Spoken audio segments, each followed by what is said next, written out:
Hello and welcome to day 6 of 7 of the Gold Club World Cup. I'm Language Hacker and I'm here with Nyara trying to bring you the start of what seems to be an early morning of Hearthstone. Nye, how are you feeling? Hello, language hacker. I'm really excited for today. Today we have the final lobbies for the Group B, right? Mhm. So yeah, we will see who is going to the finals along with LP and Team Liquid tomorrow. Yeah, we have two final lobbies left for Group B. And like you said, from the four remaining teams, where we have T1, World Elite, G2, and SN. Two of those players, after our final two lobbies today, will be joining those other two teams in the finals tomorrow. It's been so exciting kind of seeing Battlegrounds come up as a sort of competitive aspect of this tournament as well. Normally, we end up just seeing a bit of constructed, but I feel like it's been nice having a bit of a switch and having something new and fresh, even if it is a little uh, too fast paced compared to what we're used to with so much stuff going on. Yes, for sure it's been like really nice to get out a little bit of our comfort zone, right? Because we are so into the constructed. Like yesterday, after casting, I tried to get the finish on ladder. So yeah, I was like, oh my god, PG is so much more fun right now. Yeah, definitely. And it feels a lot more fast paced as well. I mean, even comparing what we normally see from people streaming this, I'm sure you guys have in the audience a favorite streamer who you might watch for Battlegrounds or Constructed. And if you watch Battlegrounds, generally there's, 30, 40 seconds of action. Then you have a bit of pause time. But here in the tournament, we're able to see everyone's perspective bouncing back and forth between all 8 players in the lobby. So it feels like we never have a chance to catch our breath, which is scary, but also pretty exciting. Yeah. Yes, and what we are having here is really different than we already had like on invitationals of Battlegrounds. Like we see a lot of screens together, so yeah, it's a lot of things going on. It's crazy. Yeah, the graphics and production have been absolutely incredible for this tournament. I'm looking forward to seeing how future tournaments, if they include battlegrounds as well, will have something similar to this. Now, to give you guys a bit of context on what Gold Club World Cup is, it is a pairing of some Chinese teams along with some international invites who are invited to this kind of big tournament and to battle it out for a prize pool of 690,000 yuan, or approximately 100,000 USD.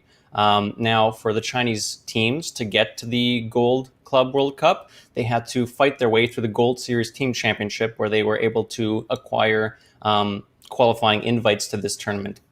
And these invites were separate for BG and Hearthstone. So on their final day tomorrow, we'll be seeing the finals of Battlegrounds, which is a completely separate thing from the finals in Constructed. So it's kind of cool to be having two parts of the tournament.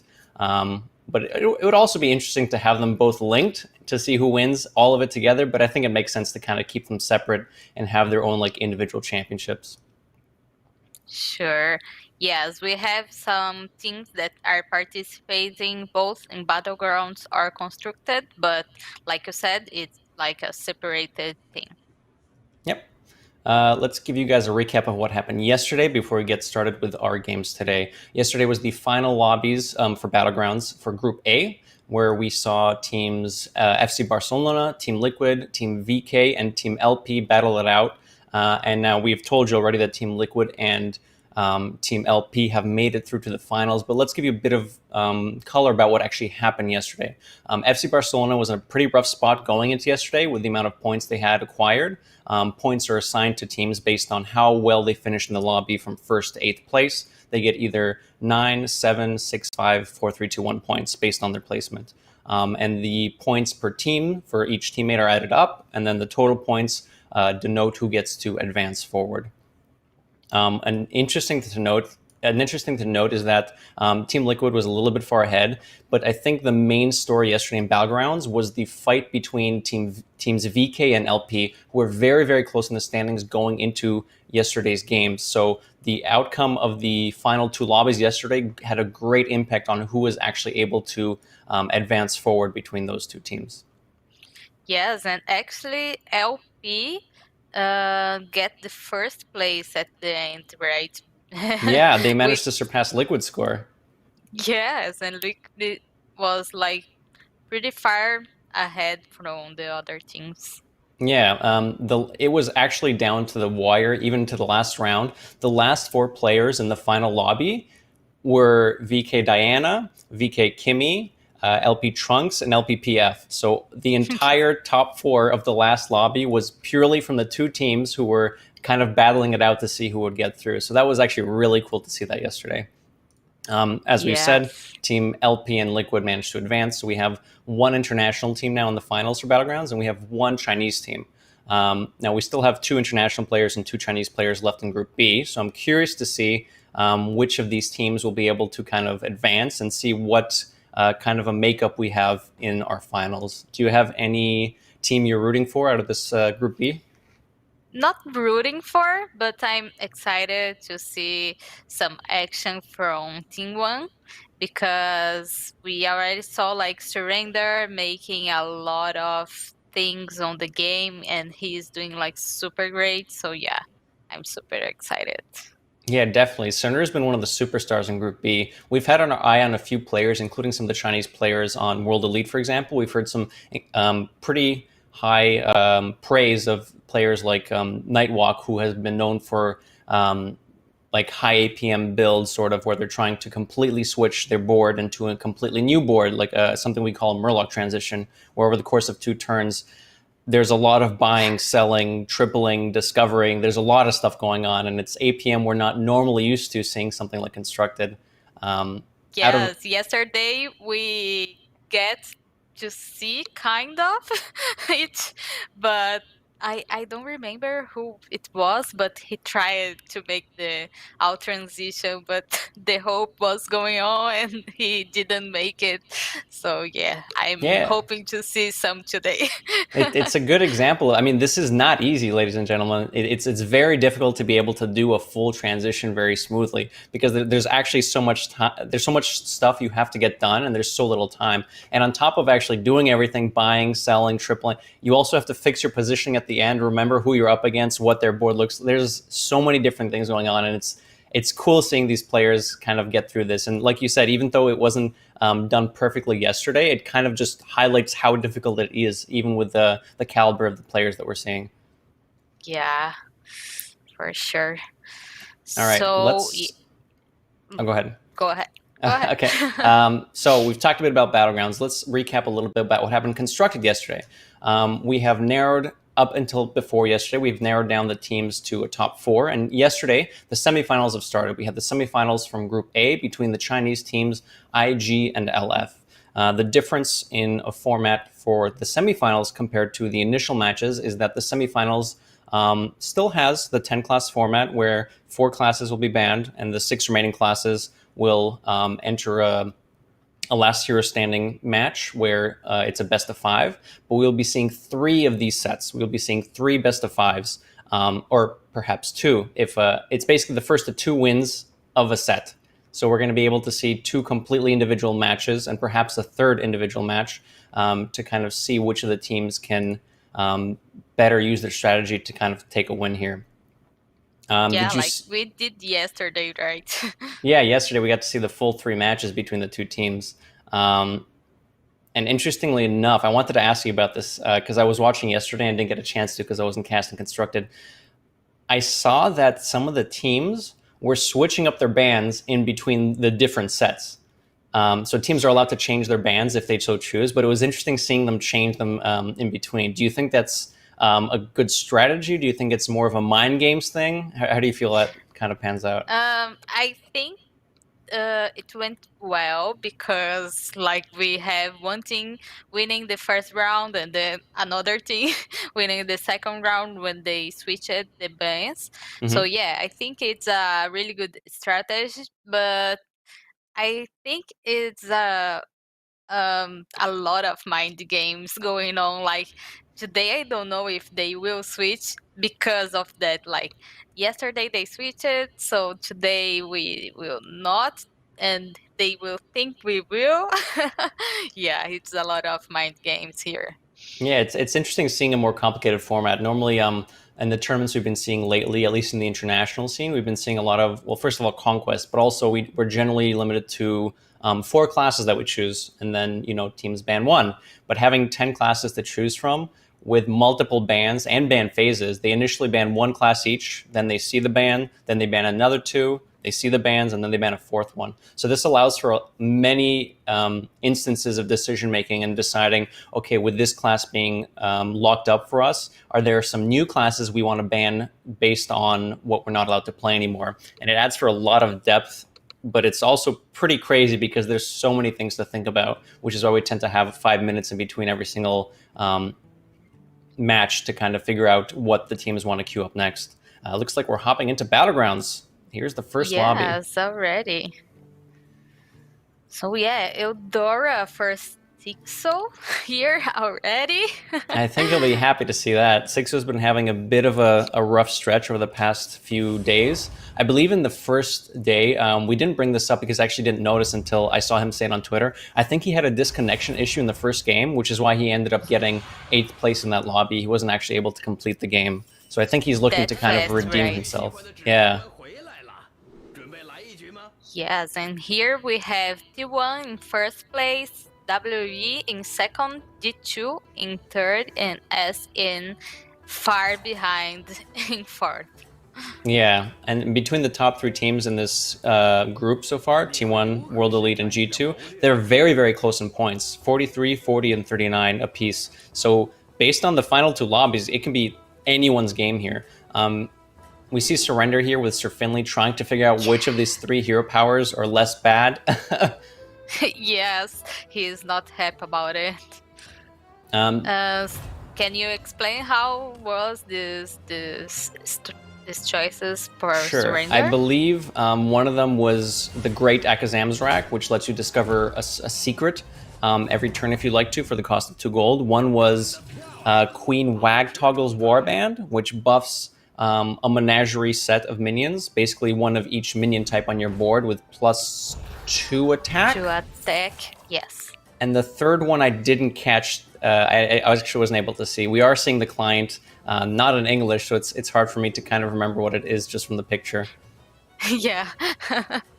And we have Lich Bazayo, right? Sure. What do you think about her? She's interesting. So the way her hero power works, it costs 0 gold, but when she clicks it, she takes 2 damage, her hero takes 2 damage, and she gets a coin. This allows her to use her health as a resource, take herself down, 8, 10, 12 life, but have access to more coins. And these coins allow you to buy more units faster, which means you have a bigger board faster, which means you're stronger faster. And behind being a stronger force at this point in the game, it can let her tavern tier up faster and get access to higher quality minions faster. Sure. It lets you do stuff faster, basically. Yeah. But you take the risk because your life kind of drops faster as well. Okay. And Nightwalk's here with Elise. I think it's the first time we are seeing Elise here. Yeah. So there are there's 40 something, maybe. I don't actually remember how many exact heroes there are, but there's somewhere between 30 and 40 heroes, I believe, available in the pool. And when you start the game, you're given a choice of 4. And you get to choose which one you prefer the most in terms of how it fits your playstyle, what's available in the lobby. We see Murlocs are banned in this lobby, but there's a random minion type banned every single game. And normally we see players pick the ones that have statistically shown to be the best ones. In this lobby, however, we see a lot of weird ones, which makes me wonder what kind of options these players had. Yes, we have like some of the new ones, and here we see Eudora already. Sixo is not with camera today, sad. No. You got a pretty good minion off of the dig.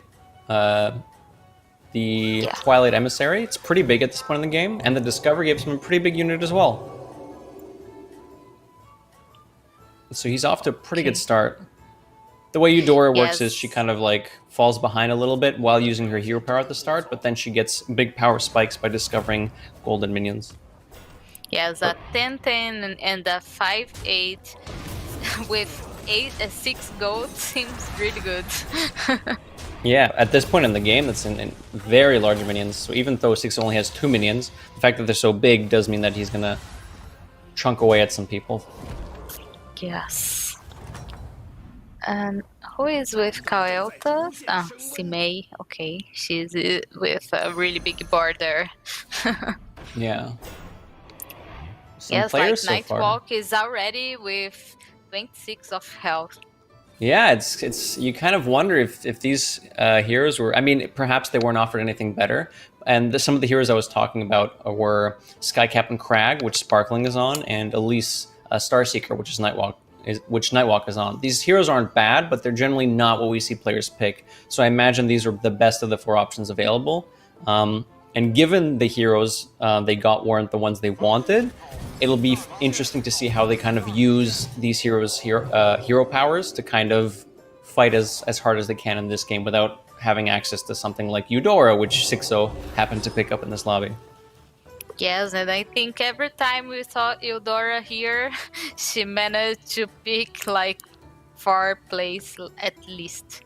Yeah, very consistent, very strong hero. We see. Yes, but I'm kind of sad here because we are not going to see APM Murloc today. We can see APM Pirates maybe. Yeah. We'll see if that pops up later. We see SYU here with a very early golden rat pack, and it's a large golden rat pack as well. It's been buffed a little bit. So rat pack is one of the units that when it has a big death rattle. When it dies, it spawns a number of rats equal to how much attack the minion had. So it's a very powerful minion early game, and if it gets buffed, it can also be very powerful. Yes, they are going with this strategy mainly because we have Deathwing on the lobby, right? Yep. Deathwing gives all minions, not only his hero's minions, but also the opponents as well, +2 attack. And this helps pick some more tokeny units such as Rat Pack, for example, which spawns more things. Mechs also tend to spawn more things in some cases. Divine Shields help with it as well. Yeah. Nightwalk finding a very early, I actually didn't notice this, a very early security rover and getting a golden Screwjang Clunker. Generally, security rover as a 2/6 is a little clunky, excuse my pun, early on, but when it's buffed up this much, it spawns so many 2/3s that it actually ends up being a really big threat. Do you miss security hover on ladder, on constructed? A little bit. I used to play a lot of warriors, so I do miss it a little bit, yeah. Yeah, me too. It was interesting. It added some crazy stuff with whirlwinds. And we do see one unit actually in this game that also has a whirlwind type effect. Unstable Ghoul can pop up. It's a Tavern Tier 2 minion, 1/3 taunt death rattle, deal 1 damage to all minions on the field. And we'll see we'll occasionally see players pick that up to kind of use as a tech card against Divine Shield compositions, where that death rattle will just get rid of all the Divine Shields in one go. Yes, and here is good to point out that the teammates or anybody can communicate, right? So when they are going to face each other, they have to try to communicate and they can emote to your teammate and do stuff like that. Exactly. So we have 2 players from each team in this lobby, meaning that eventually they could face off against each other. And if they do that, they don't really want to knock each other out because it's both of them get points for the team. So what we've seen some players try to do is kind of position their board in a way that is suboptimal, so that if they do win against their teammate, they do less damage than they otherwise normally would, to make sure that they don't knock out their teammate early by accident. Yes. And here Simei is with a mixed composition between pirates and demons. Yeah. Kel'Thas has a way to use his hero power where every 3rd minion you pick up is buffed by +2/+2, +2 attack, +2 health. So we'll see Kel'Thas generally pick up whatever minion happens to be good at the time, and then later on start to pick towards a more refined composition if they want to go dragons or mechs or demons. It looks like Simei was starting off with demons, and then she'll see where the game ends up taking her in a few turns. Yes. And here Nightwalk is with a mixed composition as well. On the mid game, this is pretty common, right? Yep, it tends to be. So players often try to force stuff. More casual players because they like pirates, they like murlocs, Me. and it's fun to do. It's fun trying to make something work. But we'll see at a higher level here. It's not always good to force one specific composition. Some compositions are weaker against others. Some are much harder to acquire. For example, if you're trying to go full pirates, you might require a bunch of Tavern Tier 5 minions that you can't find that early. So if you try to overextend and pick up weaker units early and then you never find that pirate you're looking for later on, it can be pretty bad for your composition. So what players tend to do is pick all the units they think are good at the time, that are just strong by themselves, and then as they tavern tier up, they see which other minions kind of have synergy with theirs, and they slowly start building something that's more synergized instead of a menagerie type board where it's a little bit of everything. Yeah. Yes, yesterday we saw some menagerie things going into the first place, and here we already have a first person Knockout. going out of the tavern. Yeah, sparkling out in 8th place on Sky Captain Crag. It's kind of unfortunate. I think WE needed a bit more than 8th place here. We'll see if his teammate Nightwalk can kind of stick it out and maybe get a first place to offset the last place his teammate got here. Kind of unfortunate. Sky Captain Crag, I actually didn't even get to see his board before he got knocked out. We might have been able to give a bit more analysis on perhaps why he was so weak or what happened in the match there. Yes, so WE is on the second place, but they are like pretty close to each other in matters of points in the standings. So yeah, I don't think this is good for them. Yeah. We see 6-0 here. A little low health on Eudora, but has found Nadina with some dragons. So he has a bit of a comp going. He's not quite scaling because he doesn't have Caligos, but he does have a bit of a power spike here with his second dig. Yes, let's see who he is going to face here to see if he can survive one more turn and try to find that Caligos.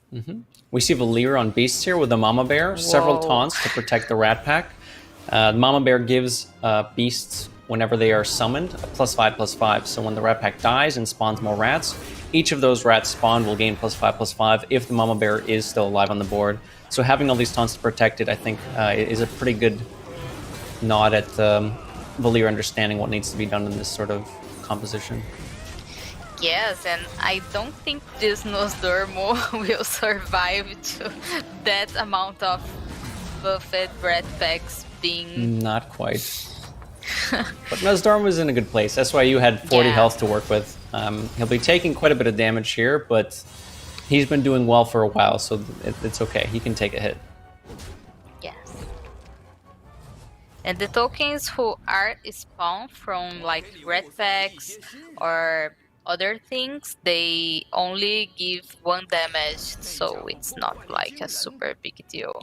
Yep. Generally, minions deal damage to your opponent if you win, equal to the tavern tier level they're at. So Rat Pack would be 2, Imp Gang Boss would be 3, but any token generating thingies, like you said, a Rat Pack, the Dragon, the Robosaur from the Mechano Egg, an Imp from an Imp Gang Boss, those would only deal 1 at the end of the round if they survive.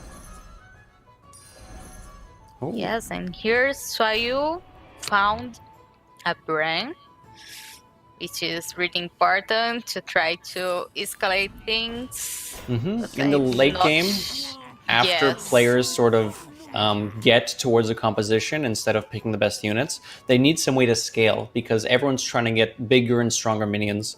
And one way to get minions bigger and stronger is by playing battle cries. We've seen this in Constructed as well. Menagerie Magician is a card that, even though it didn't see play in Constructed, it buffs a beast, a dragon, and a murloc by +2/+2. Bran doubles all the battle cries that happen. So Bran helps you scale your board faster and hopefully gets your minions bigger than your opponents faster. Yes. And what about this positioning for Sixo, like the Bronze Warden after the Nadina? So Nadina's Death Rattle gives all dragons on your side of the field Divine Shield. Bronze Warden starts off with the Divine Shield, so 6-0 could place the Bronze Warden first, try to get rid of that Divine Shield, then have Nadina die off. But I think he's trying to value getting Divine Shield on his far right minion, the Twilight Emissary, faster. Okay. It can kind of go both ways. It also depends how strong he thinks his opponent is. If he thinks his opponent is strong, I think he'd rather get the Divine Shield on his other minions faster. But if he thinks his opponent is weak, he can try to be a bit greedy and get rid of a Divine Shield before applying the Divine Shields again. Yes, but I think here 6-0 is pretty much dead. It looks like that's the case, yeah. Valir on the Lich Ba'u, I'm going to try to pronounce this, Bajal. With an early lead there, manages to take him out. He had a decent board. He wasn't quite scaling, which is something we've been talking about a lot, but I think he still had a reasonable board, so I think he ended up facing someone that was either a bad matchup for his composition or perhaps just happened to be quite a bit stronger than he was. Yes. And here Surrender isn't with a really good big board as well, right? But he has Nadina already. Nadina can help. So Nadina is a power spike. Giving minions Divine Shield is strong. We know that from Constructed as well. But it's only one buff. You know, it's kind of like one battle cry, and then that's it. Yeah. We need players to kind of scale. There's no other way to scale it. No other ways to say it. Players need to scale to be able to get further on in the lobby and try to win. Okay, and here he got like the Mukla Battlecry, the hero power of Mukla, right? The banana. Oh, that's the hero power he got. Yes. Mukla's hero power is pay 1 gold, get 2 bananas, so it's a 0 mana or 0 gold, +1/+1 buff to any minion you want on your side of the field. But it gives every other player 1 banana as well at the end of the round, so they can't use it until next round. Kind of cute. I like it. I got C because I saw the banana on the other player. I saw the banana and I was the hand of the Mukla with the banana. Yeah, it's funny. There's some cute emotes you can have in this game that kind of help tell stories in game. There's a smiley cow. There's a wavy, like a hi, how's it going sort of thing. SYU on the right here, up against a very large board of demons. I'm not sure if he'll be able to survive this round. At 9 health left over? I think so. He has Mal'Ganis and the Ink Mama. Yeah. So demons are a composition that don't scale very well, but they can get big faster than some of the other compositions. Other compositions might take a bit more time to actually get online, but demons can get online a bit faster. Especially with stuff like jugglers, where you take advantage of the fact that you have demons, because when they die, the juggler deals 3 damage to a random opponent minion. So there's ways to get demons stronger faster, but they tend to have a threshold after which you can't really scale them much more. So other builds late game tend to beat demons if we get far enough on in the game. Yes, and here SYU, he is out of this tavern, and Sunning is look really bad here. Yeah, like Valyria has to get the first place if they want to have a chance to go to the tomorrow. I did some quick math before we got into the game. If SN got first and second, they would have been able to make top 2. I did not do the math how it works out if someone gets 5th place or 6th place and then first. So that's a bit tougher to do with all the points and depending on how many other points the other teams get. But yeah, SN definitely needs to get some very good finishes in the last 2 lobbies if they want to be able to make it through to the finals. Yes, but here is looking super good for Valyria. This very big board there. It looks a little we can't see anymore. I think it looked a little menagerie, but there were quite a few large minions there. Yes, it was more like beasts. Oh, okay. Was that the Mama Bear board? Yeah. Okay, gotcha. With the Baron. Oh, Baron helps so Baron Rivendare in Beasts. Baron Rivendare, for those who don't know, makes Death Rattles activate twice. So something like a Spawn of the Zoth, when it dies, it buffs your whole board by +1/+1. With the Baron, it buffs it by +1/+1 twice. And there's a late game unit called Goldrin the Great Wolf, which I'm not sure if Valir had at this point, but it might be something that he's looking to pick up. It's a Tavern Tier 6 minion that buffs all your beasts by +4/+4 when it dies. So Baron doubling that helps scale your board and make it bigger, which is one of the ways beasts can kind of get bigger. Yes, I think he doesn't have the Goldring yet, but for sure it's something he's looking for. Surrender versus RDU here, barely manages to take the win over him, and I think that it'll be enough to knock out RDU, just enough with Mukla here. Yes. Nightwalk taking a big hit as well against that same demon comp we're talking about, who got strong pretty quick. And here we have some menagerie, like you'd like to say, Hacker. There's Malgadon, there's a demon hanging out. The rest of these are mostly mechs. I'm curious if Nightwalk's just going to get rid of everything but the Malgadon and the mechs here. With the 2 Metal Tooth Leapers in hand, which buff all your mechs by +2 attack, I imagine he's going to get rid of this demon on the far right. But maybe he'll get rid of the Bullhorn. Yes, he is holding it because of the taunt. But it's not like that strong, right? That's fair. Taunts, just like in normal Hearthstone, have to be attacked first before other minions can be attacked. Otherwise, just for those who aren't aware how Battlegrounds works, minions attack from the left to the right, and they attack a random minion on the enemy side of the board. However, if there are taunts, the minion will attack a random taunt first. Golden Baron. Here we see, we see Valyria, but he doesn't have the Rat Pack anymore. And the Goldring, as we are mentioning, but he has like a huge board of death rattles. Yeah, this is a very interesting build. This used to be a more popular build a few patches ago, where you have Baron Rivendare, an egg, a Mechano egg, and a Kaboom bot. And what happens with this is the Kaboom bot death rattles go off twice, launching bombs everywhere. The egg death rattle goes off twice, spawning a bunch of Robosaurs. And then we have a Tavern Tier 6 unit, Kangaroo's Apprentice, second from the right next to the Baron. When that dies, it spawns the first 2 mechs, friendly mechs, that have died this game.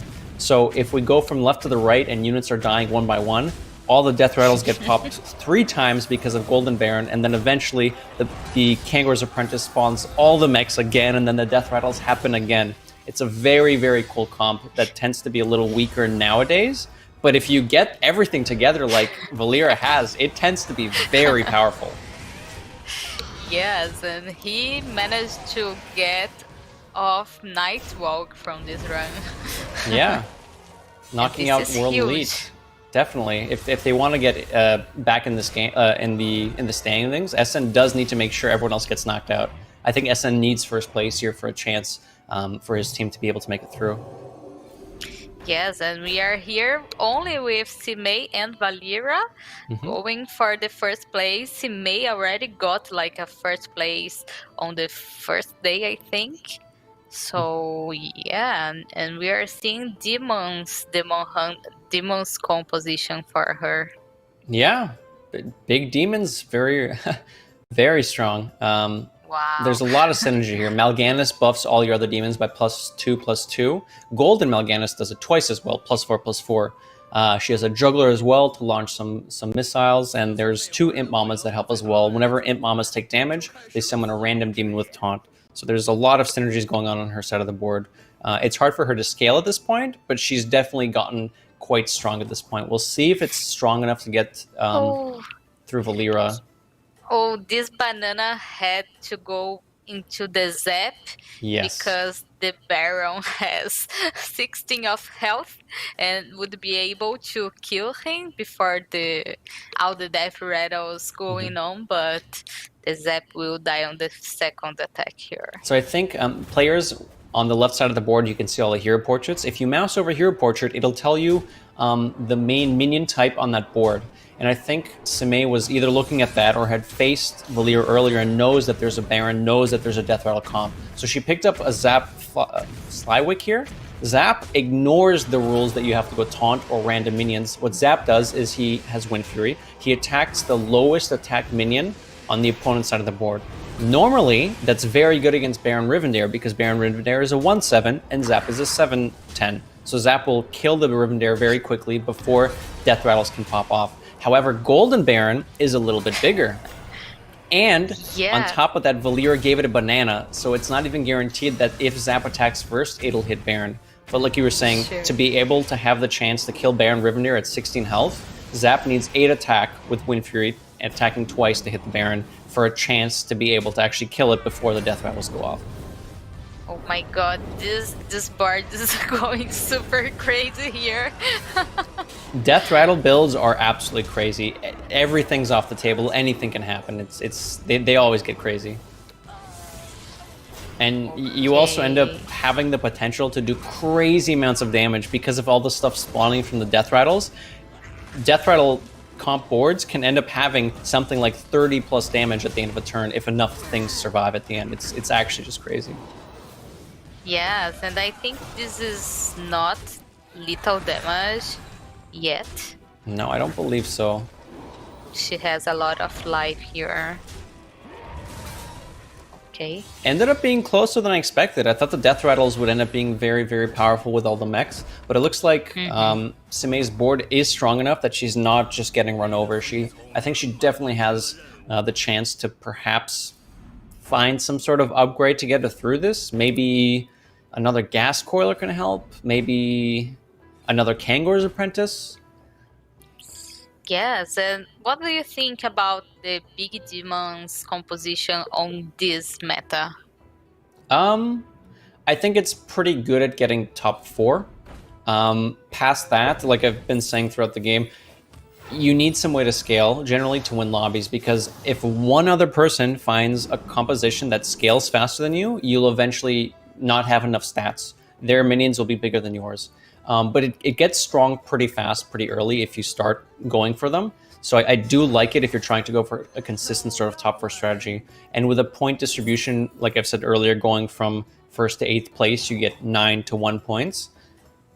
You don't need to get 1st place necessarily. You can just try to go for those consistent top 4 finishes with your teammate. And if you just consistently get top 4, top 4, top 4, you will generally have more points than the other players. So I do like that she ended up going for demons, and she's been doing very well with it. With the amount of stuff she's been offered, I think it was actually a good idea to go demons because of how strong the options offered to her were.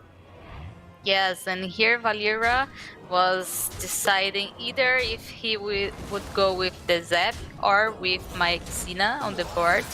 And he went with the Zap, which didn't make so much difference here, right? It knocked out a Soul Juggler. So the Soul Juggler could end up doing quite a bit of damage. Probably not super impactful. It might have been better to go for some sort of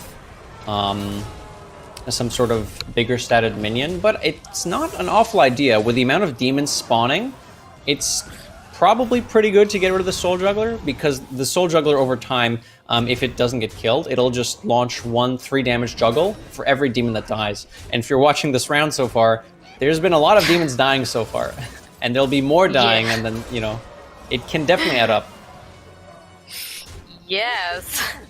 And here, there's no super death rattle coming from these gato coils. Yeah, not the amount of things that can come out of the gas coiler have a very big range. They can be super powerful. Sneeds, the Tide Razor, which is a boat that summons 3 pirates, or you can have something super small like a Mekaru. So there is some variance to what the Death Rattle comp can do, which is also one of the reasons why some players, I think, don't favor it too highly, because it can kind of go wrong. Yes, and here I think with... Oh my goodness. Ooh. This is really unfortunate for Valeera. Simei. Oh, well done. Yes. She got first place for the second time, Hacker. Excellent job. This is a good win for her and good one for G2. This was really interesting. So when Murlocs are out of the lobby, as we saw in that lobby, a lot of other builds tend to open up, because Murlocs are generally the strongest late game comp. When they're not included, we have people going for mech builds, demon builds, even death rattle builds, which I don't think we've seen yet to that extent in this tournament so far. So it's really cool that we're able to see it, even though it didn't get 1st place. The strength of that composition you can kind of see there with the Golden Baron Rivendare. So many things were happening. That being said, Same's board was so big at that point that it was able to get through with all the death rattles after she was able to knock out the Baron Riven there. That was interesting. Yes. I'm so happy for her because when we started, I think she's one of the lowest R on the tournament, right? Mhm. So people were like, "Oh, is she going like with this high level?" And she's proving that. I'm loving it. Yeah, I mean she's playing well. She picked up the I think correct units going through there. She saw the zap. I would have liked her to put a banana on it, but I think she still had a pretty good idea of what was going on. She saw what she was offered, which was demons. Recognized that it was a Murloc-less lobby, so it was actually a pretty. I forgot that it was a Murloc-less lobby, but with that in mind, it makes things like demons a lot more viable. And especially with getting stuff like Golden Mal'Ganis, Golden Imp Mama, she knew exactly how to make her board stronger, even though it's hard to actually scale demons. It's really cool to see that pan out. And this first place for her will also get G2 9 points, which is definitely something they're needing to kind of secure their spot in the finals tomorrow. Yes, and the finals tomorrow we have 3 lobbies. Is that right? Yes, I believe I'm not. so. Over the course of the week, we've had 6 lobbies in each initial groups. And after we have all 4 teams that are advancing to the finals, we'll be having 3 lobbies with the same point system. And then at the end of those 3 lobbies, whichever team has the most points at the end, not the most first places, but whoever has the most points accumulated, will be the winner, which may. But Sorry, go ahead. but for tomorrow, they are going like with even scores, right? Like 0, Reset, yes. starting with. Yes, okay. Yep. And because of this, like I said earlier in this match, maybe we'll see players going for a more consistent top 4 strategy. There is reward for trying to get first place, but there's also risk associated with that. If you try to go for super powerful minions early, tavern tiering up, you risk having a weaker board, facing stronger opponents, then taking damage and dying early. But if you manage to get there, you can get first place. And first place does award a little bit more points compared to some of the other ones. You get 9 for first, and then 7, 6, 5, 4, 3, 2, 1, down to 8th. But perhaps we'll see players just going for top 4 strategies, mechs, demons, and just making sure they get enough points. They don't have to go super hard as long as they get super consistent results. Yes, which what surprised me was that we didn't get to see like a super strong dragon lineup here. So yeah, maybe we will see that as well. Yeah, definitely. One of the common factors we saw out of all the dragon compositions in this particular game, we saw a bunch of Nadinas, we saw some golden minions, we saw Wax Rider, Togwaggle. These are all things that are good in the dragon comp, but they were all missing one important thing: Kaligos. I'll take a break from this just to point out the standings here. Same finishing first here with RDU in 5th place, getting 13 points for G2 here. Sunning getting 10 points, which is good. It did need to get some extra points there, but I don't think it'll be enough for Sunning. And here are the standings after the 5th lobby. G2 has taken first place now. Yes, with 52 points and T1 with 51. So yeah, it's really, really close here. Neck and so neck. WE has to go like super strong on this last one if they want to get finals tomorrow. Definitely. World Elite definitely needs to hope that they get a good finish, but also hope that the other 2 teams end up on the lower end. Just to finish my point from earlier, the one thing all those dragon compositions were missing were Kaligos. I keep telling you guys, we need to scale, we need to scale, we need to scale, because eventually there will be someone who comes along who's bigger than you. Even if you have good units, the more time goes on, the more people are going to be playing battle cries or picking up better units. And Kaligos lets dragon scale. I'm not saying that the players didn't pick Kaligos because they didn't want it. I don't think any of them were offered Kaligos. We saw a bunch of discovers, and people, I think, were struggling to kind of get the comp going. And that's one of the risks of committing to a composition without one of the most powerful units in there, because you will hit a wall where you can't scale anymore. And I think that happened to a few players in this lobby. Yes, and here Surrender has a lot of strong options here. What of these heroes would you go? I blinked and I missed them.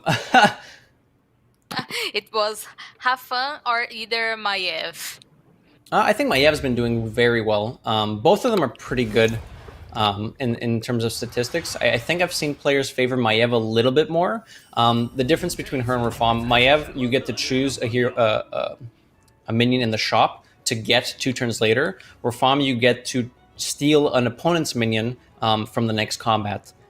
You don't really have choice over which minion you steal. It's random based on what dies first. With Maiev, you get a little bit of choice and a little bit more of direction, which I think I like a bit more. Okay, so here Tixo is freezing the board. Yep. So with the, I think Sixo was on Yogg Saron there, yeah? Yeah.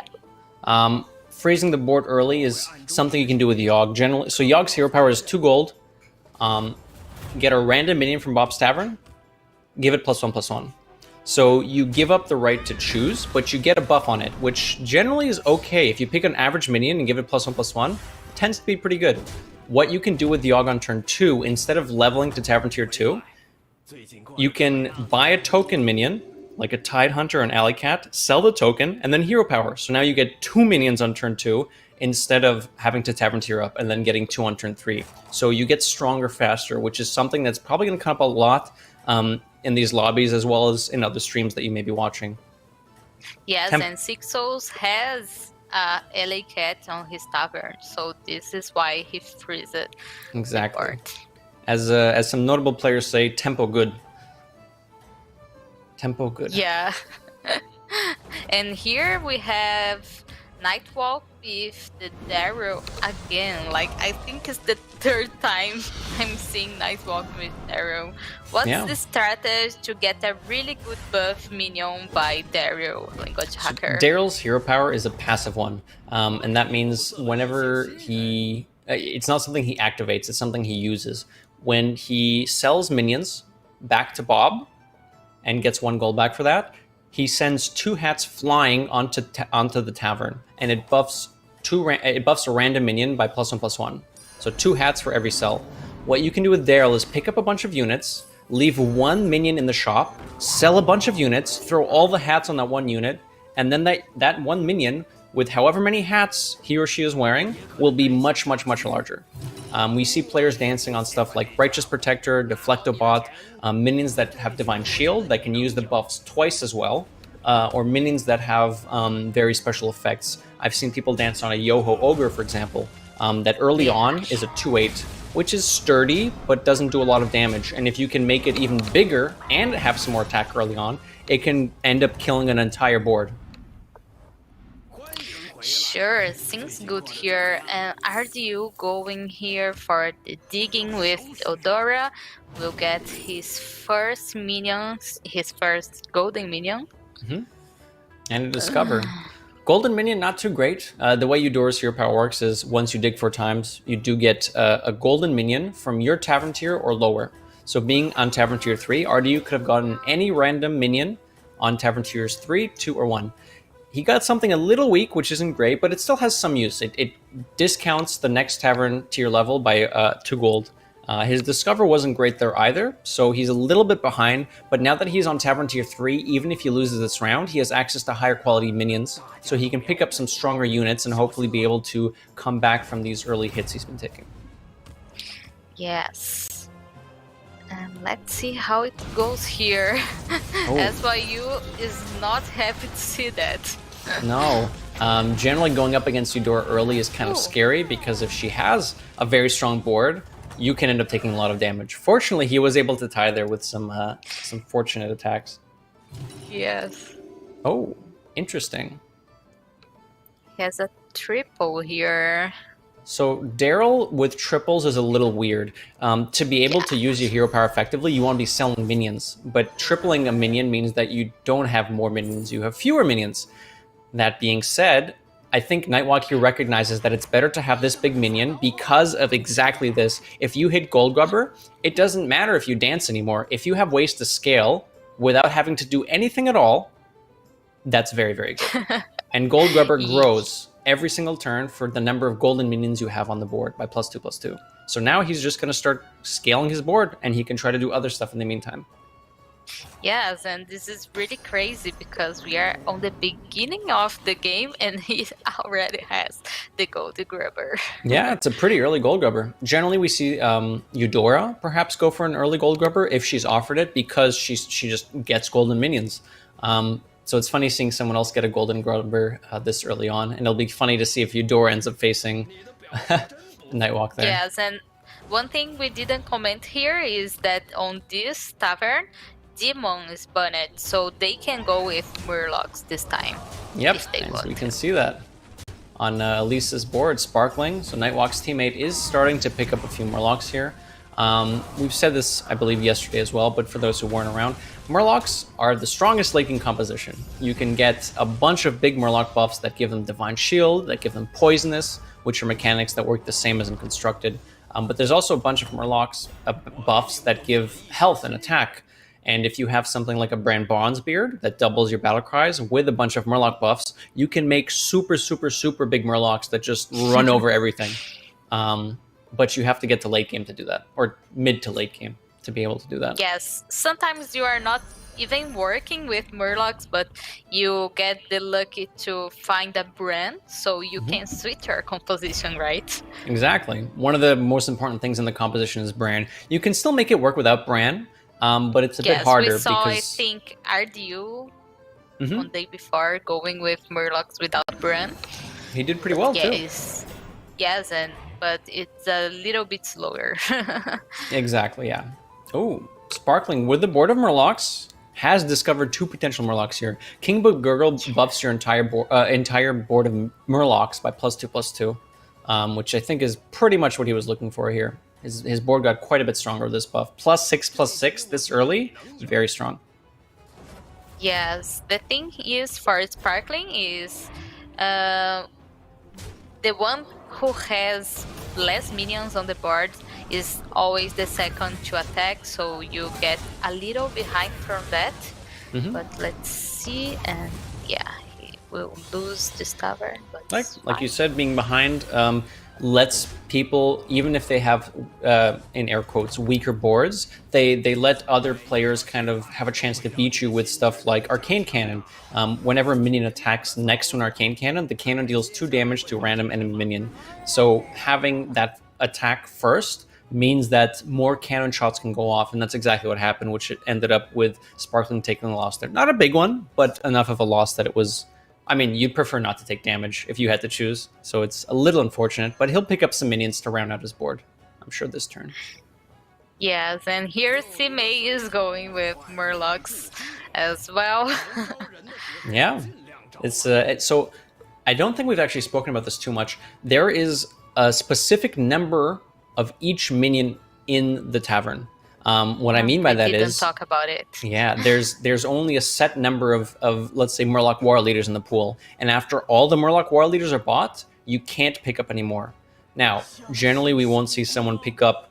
I don't know how the exact number it is. I don't know, but if let's say it's 30. Let's say 30 War Leaders are picked up. No one else can buy War Leaders anymore. What this means is that if multiple people are going for the same composition, as we see a few people going for Murlocs in this lobby, it means that they will find fewer Murlocs because the other player has Murlocs as well. And this is kind of one of the ways that Murlocs can kind of starve each other out. If too many people are going Murlocs, you're not going to find buffs, and then you're going to end up dying. Yes, and I think we are seeing a lot of people going into Murlocs here. I will pay attention for the names now. Yeah. Surrender here, going for a pirate composition with double Salty Looter. This can be one of the big APM builds. Salty Looters are pirates that when another pirate is played on your side of the board, they gain +1/+1. So you can end up buying a pirate, playing it, selling it, buying a pirate, playing, selling it, to try and make your board bigger. And this paired together with something like a Captain Hoggar from Tavern Tier 5, which discounts the cost of a pirate. Well, it actually gives you 1 gold back whenever you purchase a pirate. You can end up going for what I call an APM build, an actions per minute, something that requires to do many, many things: buy, play, sell, buy, play, sell, and so on. We'll see if he gets to that point. Yes, and we see here Valera with Reno, which is not like the strongest hero we have. Maybe he doesn't have like a lot of options. Yep, perhaps. on Reno the is one of those heroes. high risk, high reward heroes, which perhaps at this point in the game, where players need a lot of points, depending on who, I actually didn't see who was on Reno, but if it was someone who was a little behind and thought that they needed, Valira. oh, it was Valera. Yeah, so Valera knows that Team SN will need first places in this lobby, and Reno is one of the heroes that can get you that first place finish. I don't think fourth and fifth are going to be good enough. They definitely do need to win the lobby. So Reno's hero power for 2 gold changes a minion on your side of the board from normal to upgraded to being golden, and that's very powerful on build defining units such as Brand Bronzebeard, which then triples your battle cries, or Baron Rivendare, which then also triples your death rattles. So it's a way where if you get it late game and buy one of these units, you can make yourself scale so fast with it. Yes, and here SYU is going against Valira. This is why they are not putting like a super strong board. Mm-hmm. They are required to put at least 3 minions on the board. They can't sell off their whole board. But like you said, they're making SYU is making himself weaker to make sure that he doesn't do too much damage to his teammate here, because they both need to get high finishes here, I believe, to have a chance. Oof. Oh, But that's gonna be painful. is red back here? Oh my god! But I think he should put like the red back after the mama bear, maybe. I'm not sure. Well, the thing is, I don't know who is stronger, and I don't think they know who is stronger either. Maybe Yeah. it's possible that he thought he was stronger than his teammate, or he was weaker than his teammate, and thought he needed the rat pack beforehand. Yes. That's crazy. And All right, and here, now the Macaw. the mama bear's golden now. Whoa. This So the is hero right. power. This is a build defining unit. Mama bear buffs every beast you summon. So that includes playing and summoning, which can buff something like a Cave Hydra. So getting a golden Mama Bear this early might be what Valera needs to kind of make the lobby die quicker because of how strong he's become at this point. Yes, and here Sparkling is already chilling on here on his tavern. Yeah. It's like 40 seconds and he already done. Well, sometimes when you are on a specific type of minion, like example Murlocs, you know you just need Murlocs at this point. So you can roll through and just find whatever Murlocs you need at that point. It's a lot harder when you don't have something figured out and you need to kind of evaluate, okay, can I use this Light Fang or no? Is my board too weak for it? Do I need a taunt? Do I take this Argus? There's a lot more things to think about. There's still a lot to think about when you're going a specific build, but I think it's harder to kind of make a build out of nothing when you don't have something obvious to go with. Yes, and here RDU is facing Sime, which is her teammate here. Mm-hmm. So yeah, he hold up his battle cries to not scale that much from Caligos. Yeah, and it's looking like it's gonna be a loss for RDU, but not by that much. So I think they're going to be kind of happy with this. It's not best case would be tying. That would be perfect for them.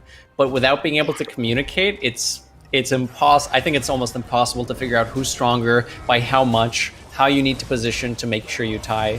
It's kind of crazy. Oh my God, Yeah. Surrender. With the Pirates, I didn't expect him to. So I didn't see Valera's board at the start of this round, but Surrender's Pirates must be big enough to be able to kill some of those beasts, which means he must be scaling relatively well with the pirate build. I'm curious to see what his board looks like when we end up seeing it. Yes. And here Nightwalk is with a really good composition of mechs. Mm-hmm. It's got some mechy stuff going on. Mechs generally are good for Daryl to dance on because of stuff like Deflectobot, or the fact that you can apply Annoyu module to mechs and give them Divine Shield. It tends to be pretty powerful. Later on, it's harder to dance with Daryl because there are more minions in the shop.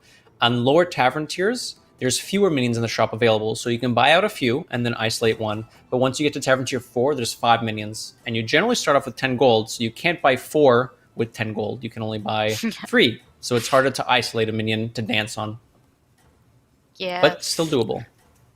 Yes, and here Nightwalk already has like a super huge Deflectobot. Very big, yeah. The gold grubber we were talking about earlier has been scaling this whole time as well. Actually, no, this was a different. No, this was his gold grubber. Yes, he had the gold in Yes. the dragon earlier, but he swapped it out now for a selfless hero, which makes a bit more sense. One of the ways to, in air quotes, scale your board if you can't manually give it divine shield is pick up a minion that can give it divine shield, which happens to be selfless hero, which works well with big minions. Yes. And here, Nightwalk's going against Ardu. Mm-hmm. Yes, and Ardu is scale a lot from the last time we saw him. You got a lot of buffs off. Not enough. Yes, and Sparkling is already off this tavern. Sparkling from 22 health. He was so healthy at the start of this. Oh my goodness. He was facing Reno there, who was SN Valera.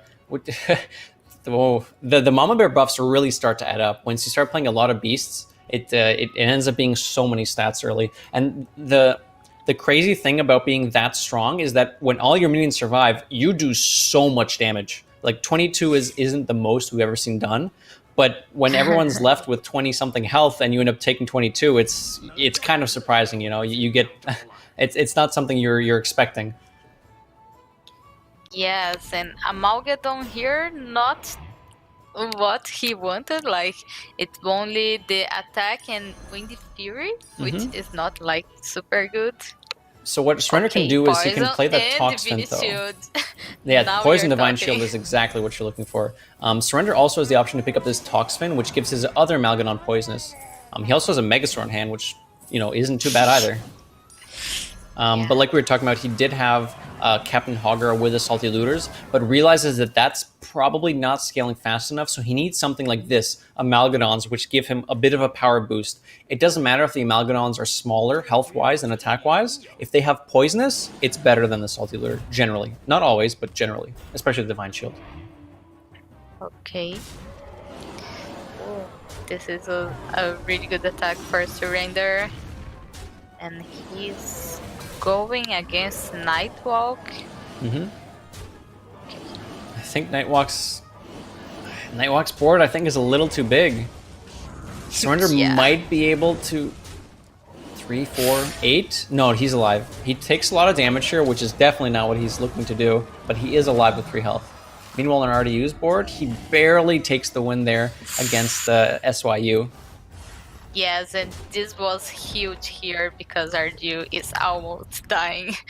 Yes, especially with Samei being knocked out earlier. I think RDU needs a decent finisher to secure G2 spot in the finals.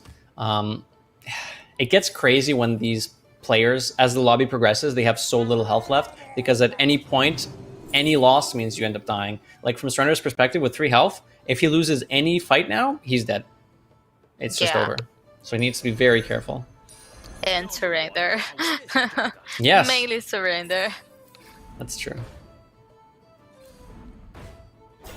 RDU did find that Caligos on the left side before we talk about Surrender's picks. So he is able to scale with his dragons. Every Battlecry buffs the entire board of dragons by +1/+1. So RDU has found what he needed to kind of scale and try to get bigger than all the other players in the lobby. Surrender had a few options there and went for the boat on the right side. Yeah, actually RDU is with the Caligos since he faced Simei like 2 rounds ago, but yeah, he's scaling a lot here.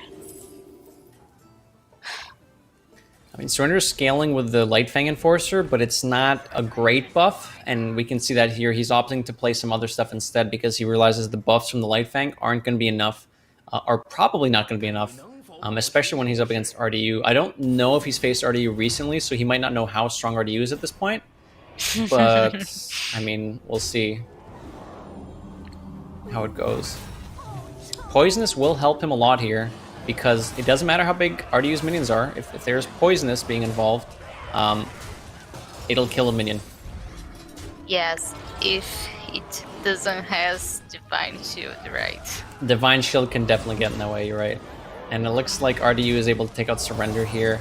Surrender this is one of the problems with Pirates. I don't think Surrender was offered much better options, but Pirates will hit a cap unless you have something crazy like triple or quadruple Hoggar, where you're making money, bouncing Salty Looters, and so on, which is why we saw him switch to a sort of Amalgadon option. but it just wasn't enough with the rest of his board to be able to stay in it. So now we're down to our top 4 in this lobby. We have RDU, SYU, Nightwalk, and I believe Valir left in this lobby. So both players from SN are still in. Yes. Okay, so SYU, he has like a huge dragon divine shield comp going on. Yep. Unfortunately, they're not really... There is some scaling for SYU here. The Cobalt Scalebane, but... Okay, it's gone. The Cobalt Scalebane, at the end of every turn, buffs a friendly minion by +3 attack and +6 attack if it's golden. So it's not quite as much scaling as we've seen on RDU's board with the Caligos, where it buffs everything by +6/+6, but there was some sort of scaling going on, and we see him swap that out for Razorgore, which also grows every turn based on how many dragons are on your side of the field. Yes, and Dragon Enforcer for sure is the way to go here along with Nadina. Mm-hmm. Okay. I don't think, even with the Mama Bears and the Goldrun, I don't think Valira's board is going to... Oh, wait. No, it was so close, though. Valira was just outside of range of being able to win this fight against RD. Was it RDU on Eudora? I think so, yeah. Yes, yes. And he's not out of it yet with that loss, though. Just takes a bit of damage. And now here we have SYU versus Nightwalk. I believe... Oh, there's... No, I do think SYU loses this, but doesn't die. Takes, I think, 6 damage here. So yes, they are going in the bit and another bit. Yeah, they are but dying they're so close. Here they're very close. To make more suspense for us. Yeah, no, it makes it a lot more exciting. But this also means that the compositions are actually pretty close together in strength. If they're only losing by, you know, a little bit, like 1 health left on the board or an 8/8 left over, at this point in the game, that means their compositions are actually really close and the fights are really close. So it's interesting to see what kind of strategy they'll try to take to get that little bit of edge in the last few rounds here to try and squeeze up a few extra ranks. Yes, and here RDU found another Calico, so here he is scaling like a lot. Twice as fast. Nightwalk bouncing some battle cries here. He does end up picking... we see players do this a lot too. Late game, even if you're not a full Murloc build, having a poisonous minion is just good. Because it lets you deal with something like huge dragons, which is something that will pop up in the lobby here. So even just a Felfa Navigator that we see on Nightwalk's board, Poisonous, is probably better than something else he can pick up. Even if it's just 1 Murloc, it can still help him get through. Especially if he gets Divine Shielded.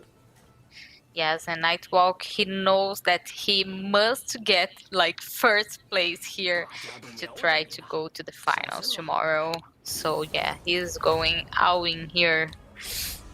Yeah, I mean, everything's coming down to this last lobby. The top 3 teams before this lobby were very, very close in points, so it could be literally anyone's game based on the outcome of this lobby. Yes, and the Poisonous hit the Divine Shield, Ooh. which is like huge for Nightwalk here. Is RDU going to be able to...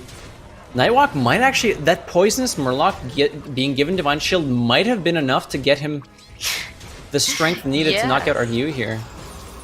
And on the right, we see Valira getting knocked out by SYU. Unfortunate team kill there, but at this point in the game, whoever loses is going to end up dying, so that's unfortunate. Wait, RDU manages to live? Yes, with 3 health. Oh boy. This is why Nightwalk was so upset, because one of the weakest minions survived, like the token of the egg one, the egg mech. So yeah, he only give like 6 damage on RDU. And the thing about that is, the reason he's so upset, well, obviously because he didn't kill RDU, but the reason for that is that he knows RDU scaling. Every turn, RDU's board is getting bigger and bigger because of the battle cries, and now RDU picks up a Nadina as well. So Nightwalk can't scale. That's the problem. He has the Poisonous Murloc, which is good, but the other 5 minions aren't really scaling as fast as RDU's board, where every turn he's getting like +20, +20 of stats. Oh my god, this is going super crazy on the last turn. Yeah, we're down to three players left. Nightwalk does face the ghost here of Valera, which means RDU will be facing SYU. Yeah. Positioning kind of matters at this point. RDU has 3 gold left, trying to figure out which of these minions he wants left in the tavern. Ends up going for a Draconid Enforcer, which works well with an Adina Divine Shield providing. Yes, and he sold his second Calecus because since Nadina is there, he doesn't has like board space to make like a battle cry and then scale and Yeah. this Oh, kind of stuff, he actually right? tripled it. It's golden now. Okay. Oh wow, SYU's board looks pretty strong too. There's not enough poisonous minions there, but he did also have a Valera and some big dragons. So RDU did have the option to pick up a 4th Caligos there, but like you said, the board is a little too congested now, and he needs space to balance battle cries to actually be able to buff his board. If he buys another Caligos, he doesn't have space to do that. Yes, and RTU is going to take here. Yep. This means SYU is going to be knocked out in 3rd place. And that paired with Valier's 4th place, I don't think will be enough for SN to be able to get to the finals. I believe it's between World Elite, G2, and T1 now. And that being said, T1 is not in the top 2 of this lobby, nor were they in the top 4 of this lobby. So I think it might be between World Elite and G2. I need to see the standings after the round, but just Yeah. observations.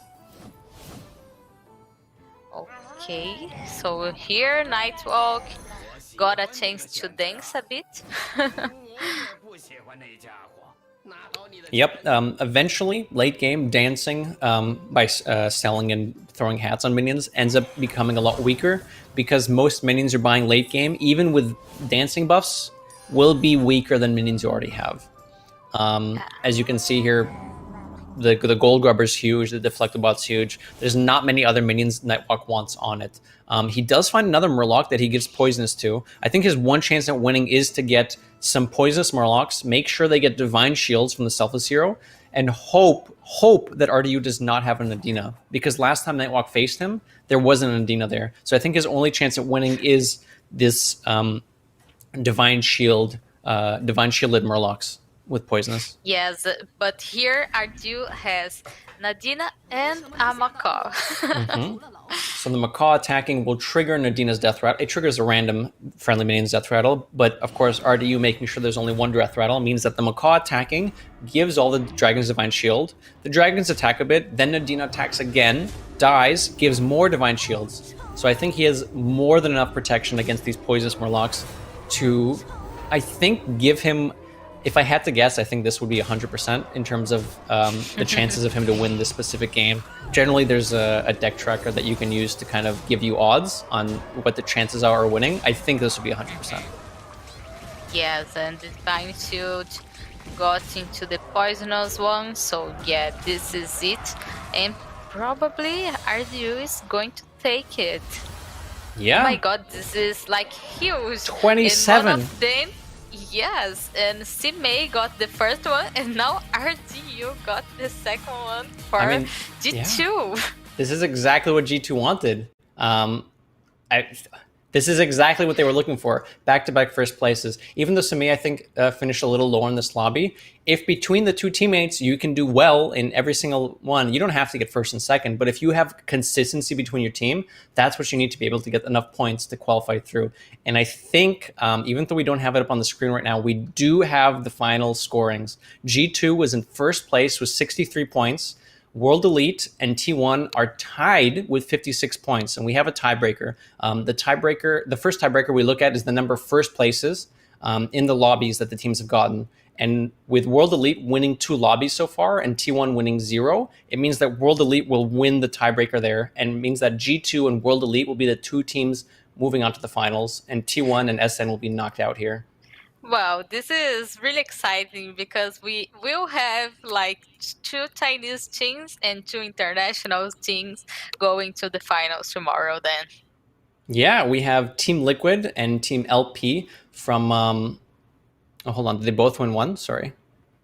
let me Lorinda will clarify for me in a second. We Okay. have a second tiebreaker to go to. So regardless of the first tiebreaker, I think World Elite did have the second tiebreaker win as well.